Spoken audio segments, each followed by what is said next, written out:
चरणों में तेरे कोटि प्रणाम। हे मेरे गुरुवर, हे भगवान, चरणों में तेरे कोटि प्रणाम। सब भक्तों की यही है दुआएं, बापू जल्दी आश्रम आए। सब भक्तों की यही है दुआ, बापू जल्दी आश्रम आए। बापू जल्दी आश्रम आए। ओ बापू जल्दी आश्रम आए। गुरुवर जल्दी आश्रम आए। गुरुवर जल्दी आश्रम आए। छोड़ तेरा दर किस दर जाए, अंत समय तक तुझसे निभाए। छोड़ तेरा दर किस दर जाए, अंत समय तक तुझसे निभाए। अंत श्वास तक तुझसे निभाए। अंत श्वास तक तुझसे निभाए।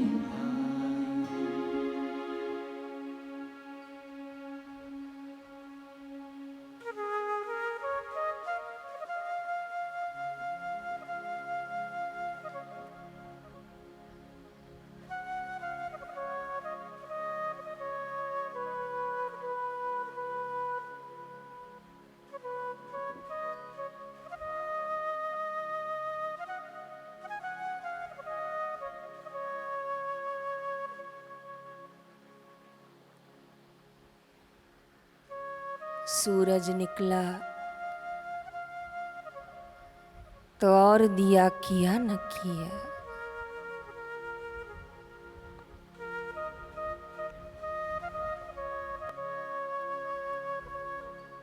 तो और को वंदन किया न किया। जिसने गुरुदर्श से निभा लिया वो जगत से न निभाया तो भी कोई बात नहीं। ब्रह्मानंद ब्रह्म में स्थित ब्रह्म जिन्हें अपना स्वरूप जान पड़ता है, ऐसे महापुरुषों की आज्ञा में जीवन सफल हो जाता है। निस्संदेह प्रकृति माया परीक्षा अवश्य लेती है, लेकिन सिर पर यदि सद्गुरु के हाथ हैं, कर्मों में निष्कामता है,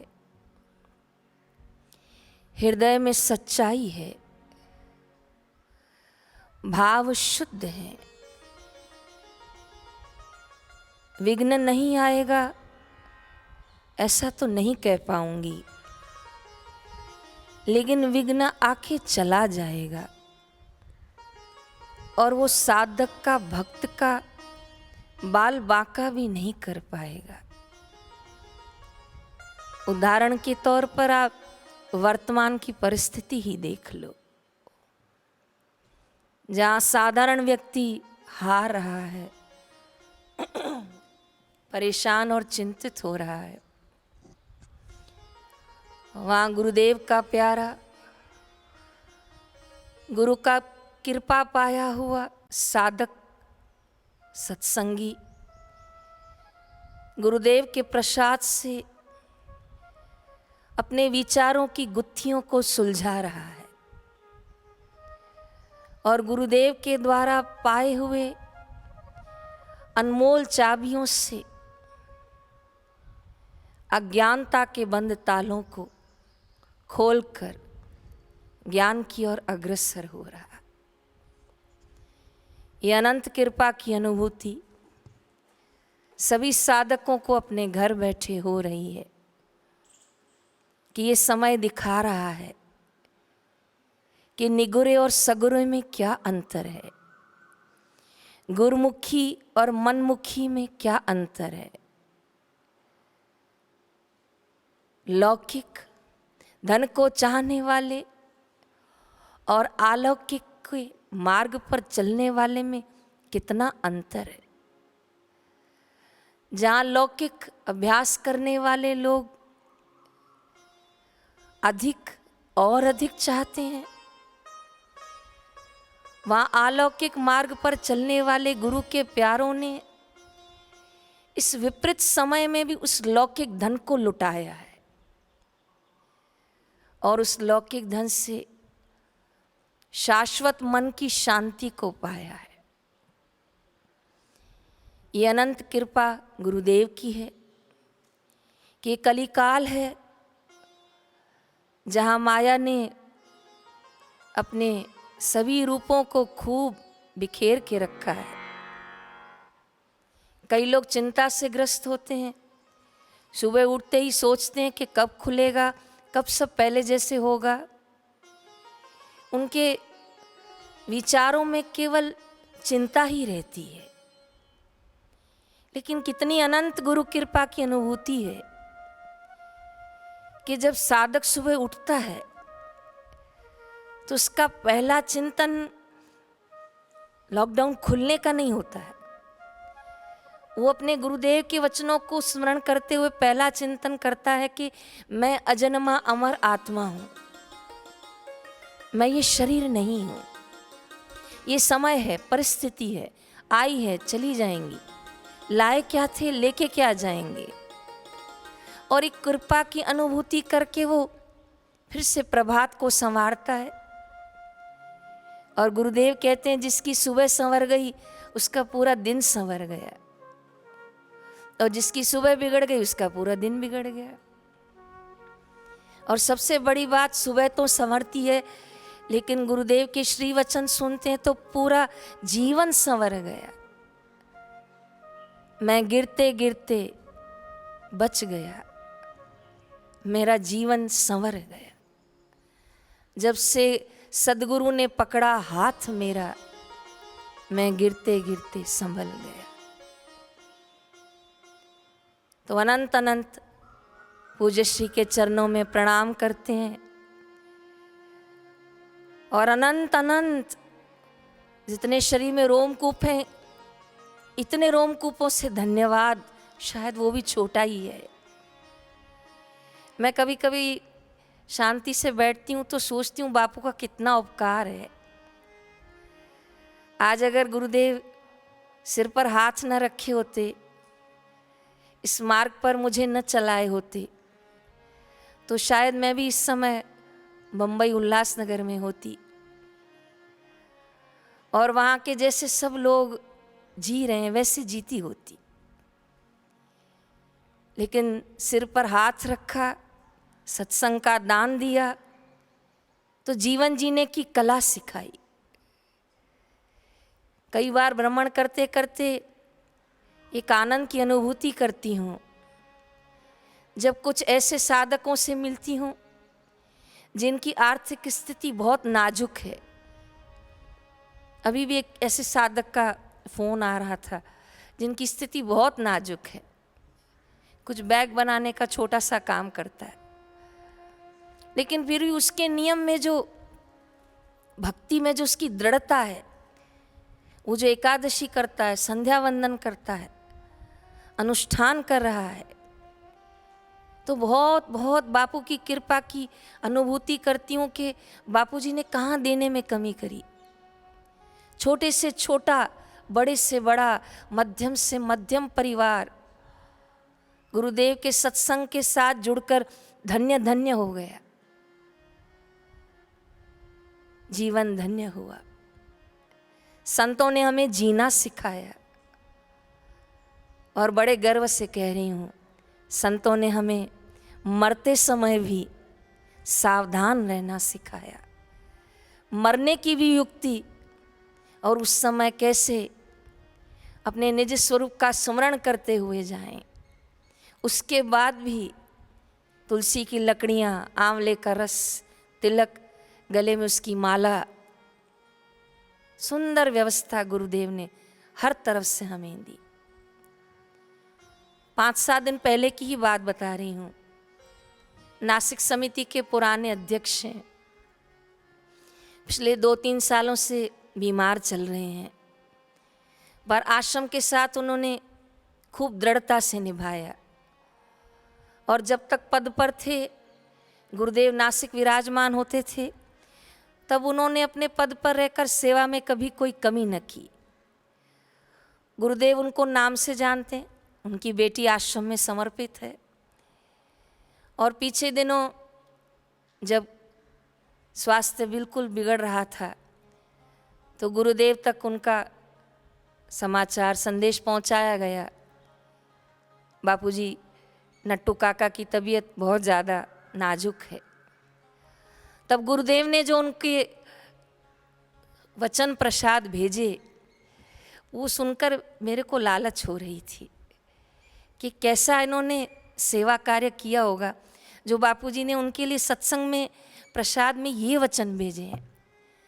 बापूजी ने उनको संदेशा भिजवाया कि इसी जन्म में तेरा मोक्ष है, जो समय है वो पूरा कर ले, तेरे जन्म मरण की यात्रा यहाँ पूरी हुई।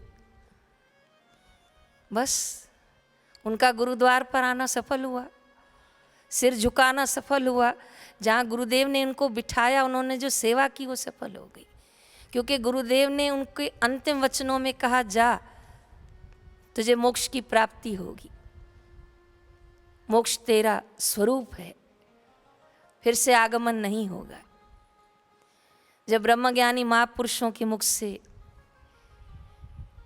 ऐसे वचन आशीर्वाद रूप में मिलते हैं, तो साधक का हृदय, इसका सेवा भाव गदगद हो जाता है।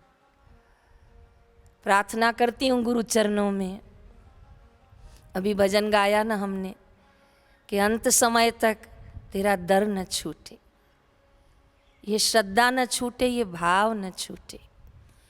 ये समय तो आएगा और चला जाएगा, लेकिन जगमगाती हुई ज्योत जलती रहे।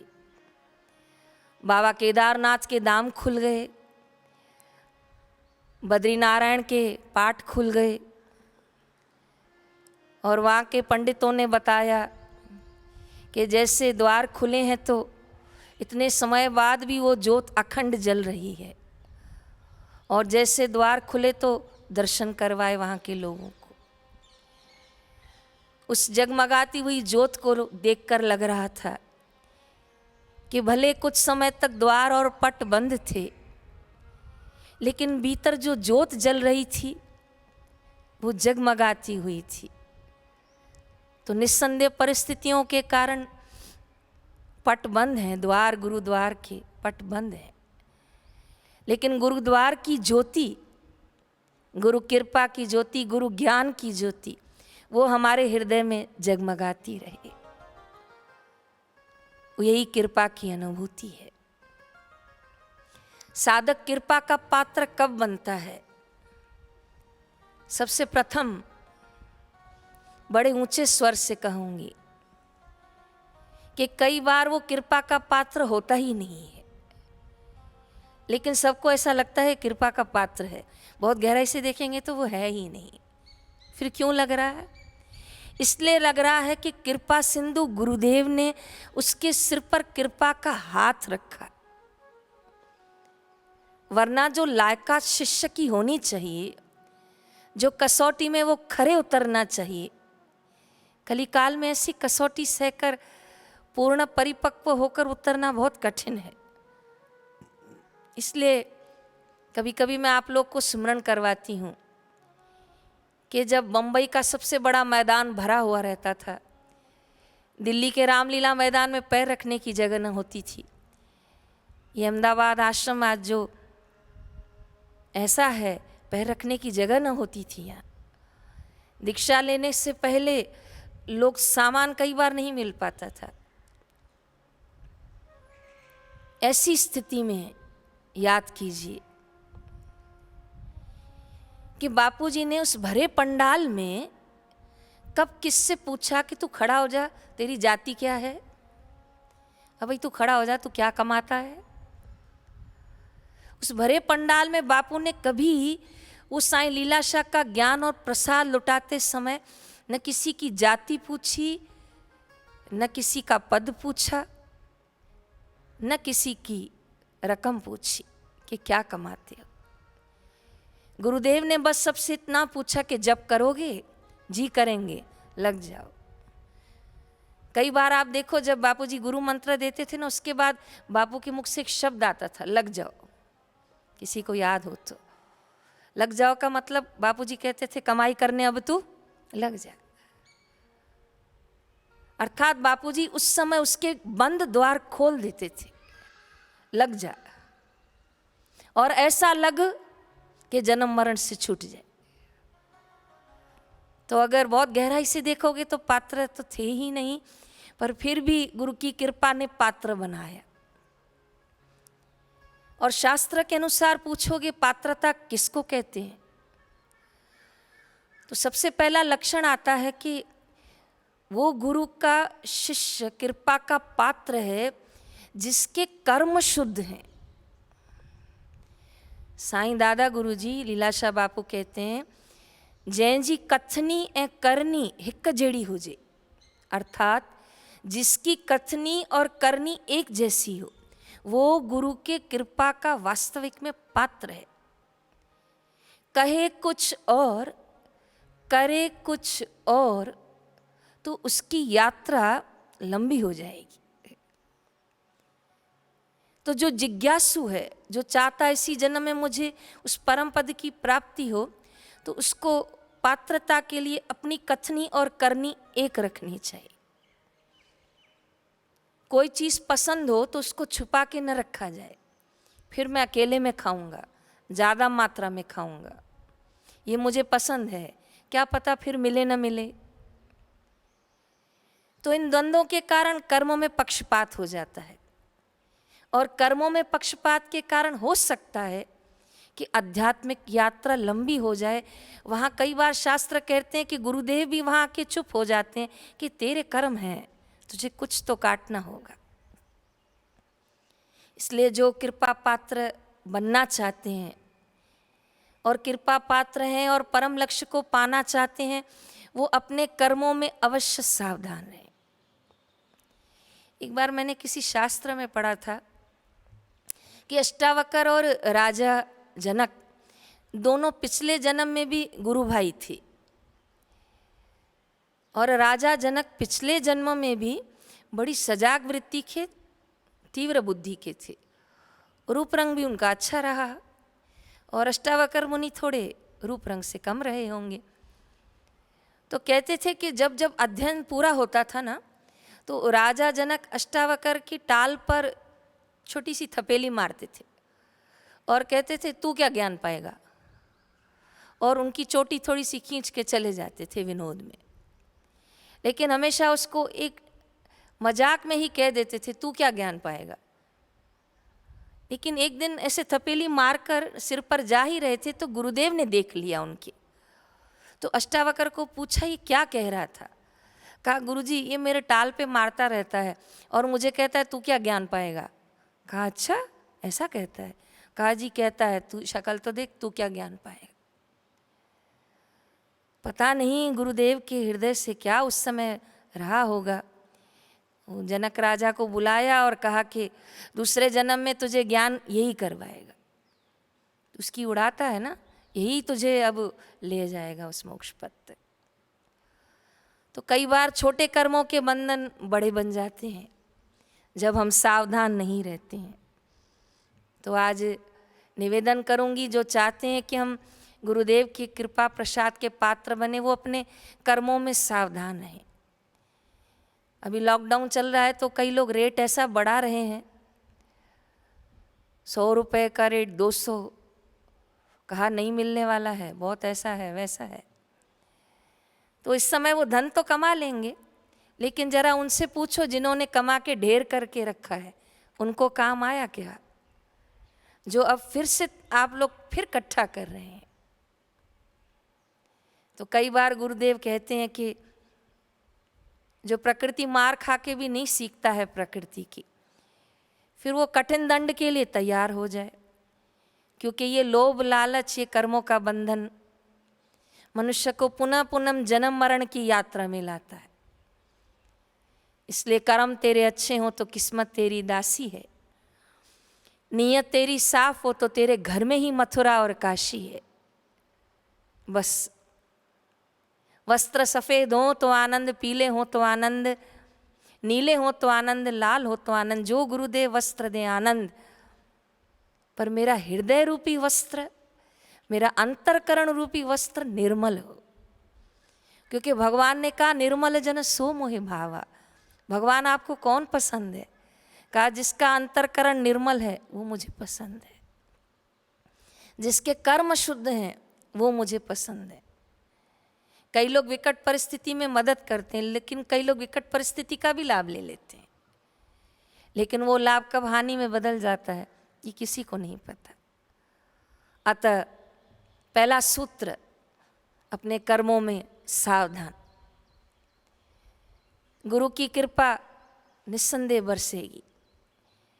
आपको क्या बताऊं, कई बार गुरु पूर्णिमा पर बहुत भीड़ लगती थी ना, तो वो पैर रखने की जगह नहीं होती है इस आश्रम में।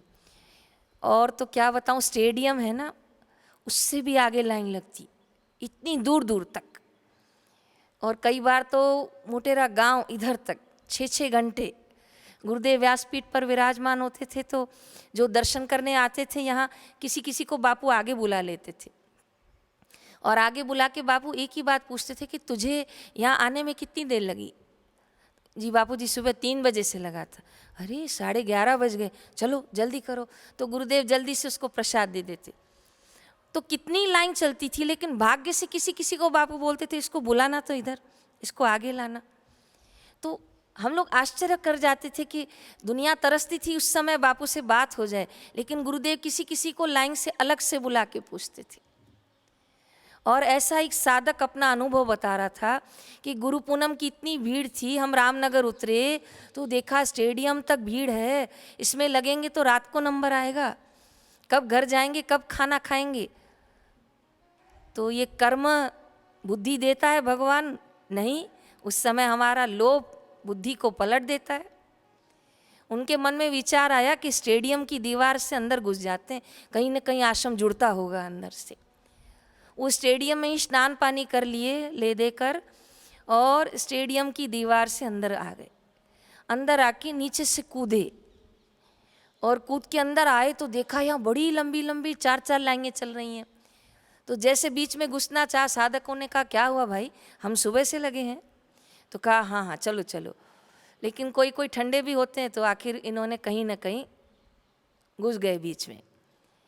अब घुस तो गए, चारों बहुत खुश हो रहे थे कि अब तो आधे घंटे का काम है, बापूजी के दर्शन हो जाएंगे, बहुत अच्छे। कई लोग होते हैं तिकड़मबाज, गुरुद्वार पे भी तिकड़म करते हैं, तो वो गुरु पूनम के दिन भी तिकड़म किए। लेकिन यहाँ तो महापुरुष विराजमान हैं, पूर्ण उच्च न्यायालय है। वो जैसे यहीं से जा रहे थे तो उसमें एक भाई का कद बहुत लंबा था। गुरुदेव की दृष्टि इस पे पड़ गई, और दृष्टि पड़ते बापू ने इसको बोला ये लंबू को अंदर बुलाओ। तो ये लोग तब तक भी बहुत खुश थे कि बहुत अच्छा हुआ हम अंदर आ गए और बापूजी ने इसको बुला लिया। जैसे यहाँ आए तो बापूजी का सहज स्वभाव आज भी बापूजी कुछ नहीं पूछे, पहला प्रश्न पूछे, तुझे कितने घंटे लगे यहाँ तक पहुँचने में? अब वो क्या बोले? स्टेडियम की दीवार कूदी, आश्रम की कूदी, 4 लोगों को पीछे भगाया। ऐसा किसकी ताकत है बापू के सामने बोले? तो वो सिर खुजालने लगा और बोला, बापू हम ना सुबह 9:30 बजे स्टेशन पे उतरे थे। तो हाँ वो तो उतरे थे, पर तेरे को लाइन में कितने घंटे लगे? जल्दी कर। स्वामी जी लाइन में ना इधर से। अरे भाई कितने घंटे में तू यहाँ तक पहुँचा? अब उसको पता ही नहीं था, बापू हर थोड़ी थोड़ी देर में किसी से भी पूछ लेते थे कि तुझे कितनी देर लगी, तुझे कितनी देर लगी। अब ये तो कुछ बोल ही नहीं पाया क्योंकि पीछे बहुत बड़ी पोल पट्टी थी। तो बेचारा हाथ जोड़कर रो पड़ा। तो गुरुजी बोले, तू रो क्यों रहा है? लेकिन वो इसलिए रो रहा था कि जिस तरीके से मैं आया हूँ वो तरीका मैं आपके आगे नहीं बोल सकता। तो कई बार ये साधक, ये जीव, ये मनुष्य अपने कर्मों के बंधन में इस तरह उलझ जाता है कि वो पूरी तरह उसको कबूल नहीं कर सकता, और वहाँ उसके आँखों के आंसू ही बस पश्चाताप हो जाता है। तब बापूजी समझ में ही नहीं आया कि क्या बोल रहा है, क्यों रो रहा है। तो गुरुदेव ने उसको प्रसाद दिया और उसने पहले बापूजी को माला दी, फिर बापूजी ने उसको प्रसाद दिया। तो बापूजी ने, कैसा भोजू है तू, जवाब नहीं देता, चल जा। तो वो रोते रोते बाहर निकला, रोते रोते बाहर आया और बापूजी के व्यासपीठ जहाँ सीढ़ियाँ, वहाँ खूब रो रहा था, खूब रो रहा था। तो किसी ने पूछा, गुरु पूनम है, इतना अच्छा बापूजी ने आपको बुलाया, आपसे हार लिया, आपको हार दिया, फिर क्यों रो रहे हो? वो बोला, मैं इस हार के लायक नहीं हूँ। तब उसने पीछे जाके सच बात बता दी कि मैं दीवारें कूद कूद के आया हूँ, और गुरुदेव हैं कि मुझसे एक ही बात पूछे जा रहे हैं कि तू कितने घंटे में आया, तुझे कितना समय लगा, कितनी देर लाइन में खड़ा रहा, पर मैं उत्तर क्या दूँ। वहाँ शिष्य हार जाता है जहाँ उसके कर्म शुद्ध नहीं होते, और जहाँ उसके कर्म शुद्ध होते हैं उसकी वाणी शुद्ध, पवित्र, स्पष्ट होती है। इसलिए इस विपरीत समय में भी गुरुद्वार से निवेदन कर रही हूँ कि अगर गुरु के कृपा पात्र बनना चाहते हैं तो कर्मों में सावधान रहें। लगता है ये धन काम आएगा, काम आएगा, काम आएगा, लेकिन मैं ऐसे ऐसे साधकों को जानती हूँ कि जिनका धन कमाने के लिए और उस धन को संभालने के लिए वो अपने परिवार से अलग हो गए, पत्नी से अलग हो गए, और अंत में वो दवाइयों और बीमारियों में खर्च हो गया। सुख नहीं ले पाए, दान पुण्य नहीं कर पाए, सत्कर्म नहीं कर पाए। साहिब से इतना मांगिए जामे 9 कोठी समाए, मैं भी भूखा ना रहूं और मेरे दर से साधु भी न भूखा जाए। कर्मों की शुद्धि अवश्य रखें। शनिवार का पावन दिन है, श्री हनुमान चालीसा का एक साथ अपने घरों में बैठे बैठे पाठ करेंगे। पहली बार मेरे जीवन में अनुभव है कि आप लोग अपने अपने घरों में हैं और मैं अपने घर में हूँ, लेकिन ये विश्वास के साथ चलती हूँ कि मुझे कोई ना कोई देख रहा होगा, मुझे कोई ना कोई सुन रहा होगा। दिखाई तो कुछ नहीं पड़ता, अदृश्य जगत कहते थे, पर अब अदृश्य जगत कहीं ना कहीं दृश्यमय है। फिर भी आप लोग जो गुरुदेव के प्रसाद को पा रहे हैं, 24,000 25,000 साधक सुबह शाम गुरुदेव के इस पवित्र स्थान का दर्शन का लाभ, सत्संग पा रहे हैं, सभी की श्रद्धा भावनाओं को खूब धन्यवाद प्रणाम करती हूँ। श्री गुरु चरण सरोज रज निज मन मुकुर सुधारि, वरनौ रघुवर विमल जसु जो दायक फलचारि, बुद्धिहीन तनु जानिके सुमिरो पवन कुमार, बल बुद्धि विद्या देहु मोहि, हरहु कलेश विकार। हनुमान ज्ञान गुण सागर, जय कपीस तिहु लोक उजागर। रामदूत अतुलित बल धामा, अंजनी पुत्र पवन सुत नामा। महावीर विक्रम बजरंगी, कुमति निवार सुमति के संगी।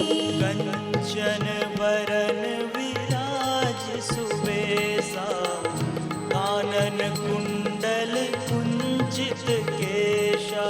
हाथ वज्र और ध्वजा विराजे, कांधे मूंज जनेऊ साजे। शंकर सुवन केसरी नंदन, तेज प्रताप महाजगवंदन। विद्यावान गुणी अति चातुर, राम काज करिबे को आतुर। प्रभु चरित्र सुनिबे को रसिया, राम लखन सीता मन बसिया। सूक्ष्म रूप धरि सियहि दिखावा, विकट रूप धरि लंक जरावा। भीम रूप धरि असुर संहारे, रामचंद्र के काज सवारे। लाए संजीवन लखन जियाए, श्री रघुवीर हरषि उर लाए। रघुपति कीन्ही बहुत बड़ाई, तुम मम प्रिय भरत ही सम भाई। सहस वदन तुमरो यश गावे, अस कहि श्रीपति कंठ लगावे। सनकादिक ब्रह्मादि मुनीसा, नारद सारद सहित ऐसा। जम कुबेर दिगपाल झांके, कवि कोविद कहि सकै कहानी। तुम उपकार सुग्रीवहि कीना, राम मिलाए राजपद दीना। तुमरो मंत्र विभीषण माना, लंकेश्वर भय सब जग जाना। जुग सहस्त्र जो जन पर भानु, लील्यो ताहि मधुर बल जानु। प्रभु मुद्रिका मैली मुख माहि, जलधि लांग गए अचरज नाहि। दुर्गम काज जगत के जेते, सुगम अनुग्रह तुम्हरे तेते। राम दुआरी तुम रखवारे, होत न आज्ञा बिनु पैसारे। सब सुख लहे तुम्हारी सरना, तुम रक्षक काहू को डरना। आपन तेज समारो आपे, तीनों लोग हाँकते काँपे। भूत पिशाच निकट नहीं आवे, महावीर जब नाम सुनावे। नासी रोग हरे सब पीरा, जपत निरंतर हनुमत वीरा। संकट ते हनुमान छुड़ावे, मन क्रम वचन ध्यान जो लावे। सब पर राम तपस्वी राजा, तिनके काज सकल तुम साजा। और मनोरथ जो कोई लावे, सोई अमित जीवन फल पावे। चारों युग परताप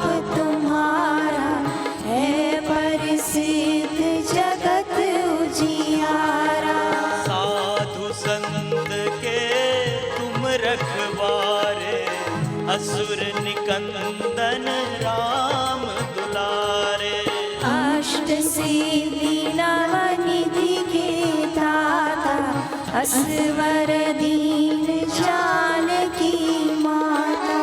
राम रसायन तुमरे पासा सदा रहो रघुपति के दासा।